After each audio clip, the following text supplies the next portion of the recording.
हरे कृष्णा। राधे राधे। आप सभी का स्वागत है मेरे इस YouTube चैनल में राधे राधे कृष्णा।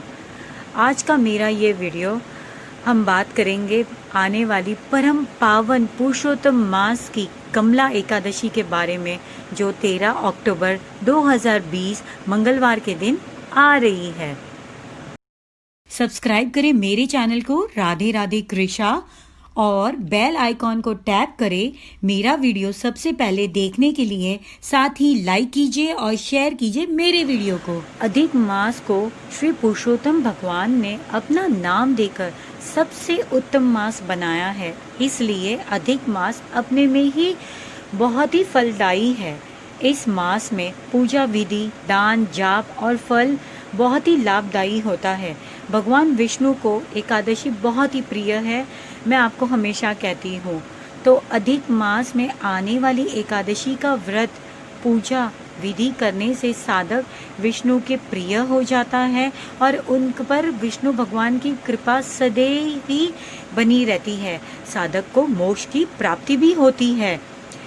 इस दिन विष्णु लक्ष्मी की हमें पूजा की जाती है। यह एकादशी धन की दाता और सुख समृद्धि को प्रदान करने वाली है, साथ ही दुख दरिद्री को नाश करने वाली है। वैसे तो हर एक एकादशी अपने में ही एक फलदायी है, पर क्योंकि ये एकादशी अधिक मास में आ रही है तो इसका फल भी अधिक ही होगा। तो आइए सुनते हैं हमें पूजा विधि कैसे करनी है।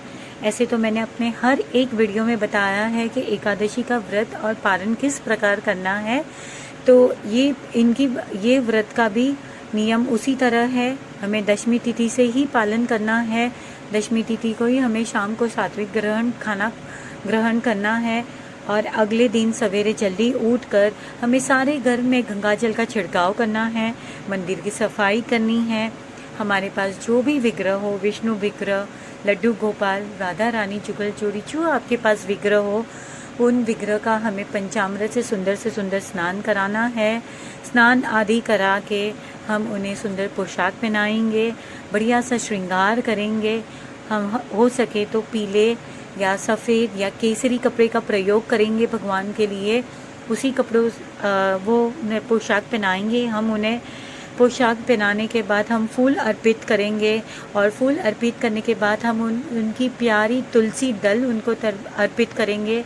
मैं हमेशा आपको कहती हूँ कि तुलसी हमें एकादशी वाले दिन नहीं तोड़ के चढ़ानी है। तुलसी हमें दशमी तिथि वाले दिन ही सवेरे तोड़ के रखनी है, तो हम एकादशी वाले दिन ठाकुर जी पे चढ़ा सकते हैं। तो फिर हमें तुलसी दल उन पे चढ़ाना है। फिर अच्छा सा हमें भोग लगाना है। पीले कलर की मिठाई हो, पीले कलर का फल हो या पीले मखाने की खीर बनाई है आप, वो प्रसाद अर्पित करें। उसके बाद आप आरती कीजिए। जो हम आरती करते हैं, आरती कुंज बिहारी की, हम ये आरती कर सकते हैं। या तो हम एक छोटी सी आरती है वो भी कर सकते। हे गिरधर तोरी आरती गाऊं, बाकी बिहारी तोरी आरती गाऊं। ये आरती हम कोई भी आरती कर सकते हैं। आरती करने के बाद हमें धूप दीप करना है, कपूर करना है। फिर वो हो जाने के बाद हम एकादशी की व्रत कथा पढ़ेंगे। कथा पढ़ने के बाद हम विष्णु चालीसा है, विष्णु स्तोत्र है, फिर विष्णु अथर्ववर्षी है, विष्णु सहस्त्र नामावली है, ये सब पढ़नी है आपको। ये सब पढ़ के आपका हो जावे, आप माला कीजिए, हरे कृष्ण की माला कीजिए या ओम नमो नारायण की माला कीजिए। इस तरह से आपको भगवान की सेवा करनी है और इस तरह से आपको सारा दिन आपकी भक्ति में, आपको कृष्ण भगवान की भक्ति में आपको लीन होना है। तो ये चलिए आइए जानते हैं हमें दान किस प्रकार करना है। दान हमें गरीब और जो ज़रूरतमंद हो उन्हें दान करना है, उनके लिए सेवा करनी है आपको। हम इस दिन धार्मिक पुस्तक बांट सकते हैं। धार्मिक पुस्तक बांटने का मतलब ये नहीं है कि हमें कोई भी आए तो हम उन्हें धार्मिक पुस्तक दे देवे, नहीं। जिन्हें भगवान के प्रति रुचि हो, जो भगवान की भक्ति करता हो, उन्हें आप बांटिए। तो उन्हें हमें बांटनी है। गायों को चारा खिलाना है। हम तिल का दान भी कर सकते हैं।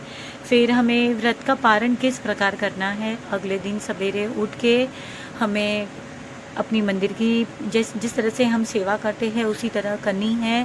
फिर ब्राह्मण को दान दक्षिणा दे के हमें ठाकुर जी को भोग लगा के फिर हमें खुद प्रसाद ग्रहण करना है। तो इस तरह आपका व्रत का पारण हुआ है।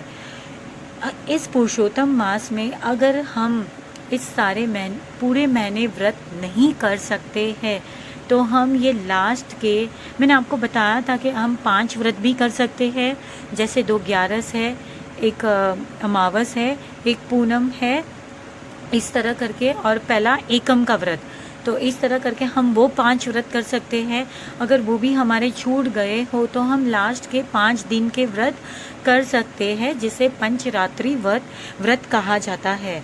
जो ये पंचरात्रि व्रत है वो इस व्रत को किस तरह करना है वो मैं आपको बताती हूँ। इस व्रत वाले दिन हमें जिस तरह हम एकादशी के दिन हमने जो पूजा की है वैसे ही करनी है। यह व्रत एकादशी वाले दिन से ही शुरू हो जाता है। तो उसी तरह हमें पूजा करनी है ठाकुर जी के, और फिर हमें ठाकुर जी के सामने हाथ में जल लेके यह संकल्प करना है कि हे पुरुषोत्तम मास, हे भगवान, हे ठाकुर जी, मैं यह पंचरात्रि का व्रत करूंगी, श्रद्धा भक्ति से करूंगी, तो आप इसे स्वीकार कीजिए और मेरे सारे कष्ट, सारे तकलीफ़ें इसे दूर कीजिए। तो इस तरह आपको ठाकुर जी के सामने, श्री प्रभु हरि के सामने आपको इस व्रत का संकल्प करना है।